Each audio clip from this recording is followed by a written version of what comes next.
Nous allons parler aujourd'hui dans votre émission Saviez-vous que de l'histoire derrière le tissu batik.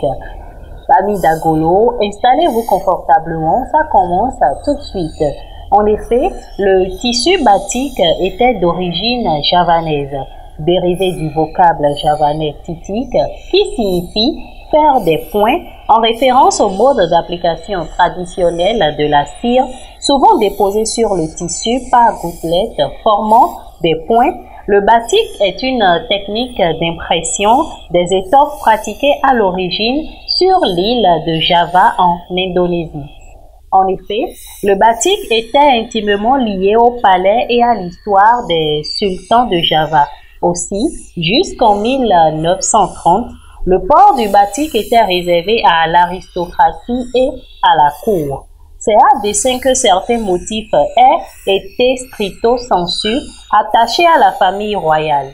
Il était d'emblée prohibé de le porter en présence du sultan, imprimable sur divers supports à l'instar du coton ou de la soie.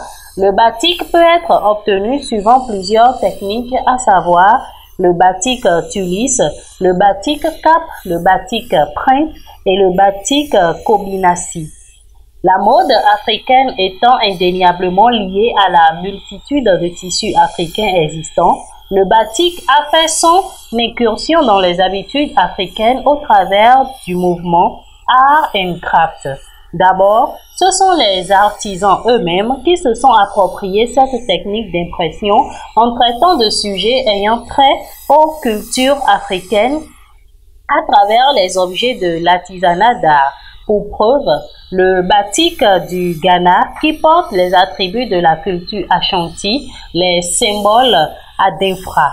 Outre les dessins de l'artisanat d'art, les créateurs de mode africains utiliseront le batik dans leurs créations et collections.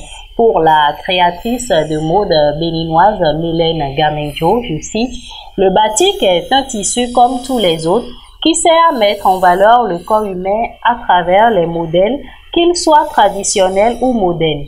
Les créateurs de mode l'utilisent de nos jours à cause de son aspect authentique. Devant une multitude de textiles industriels, utiliser le batik fait par nos artisans locaux est à encourager. » Fin de citation. Tout comme le was, le batik est employé dans la composition de divers modèles.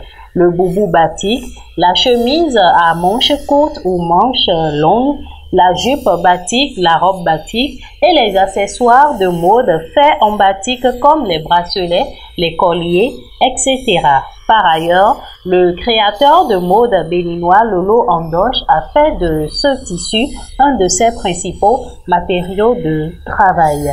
Eh bien, ce sera tout pour ce numéro de votre émission Saviez-vous que? Merci de nous avoir suivis. Bye.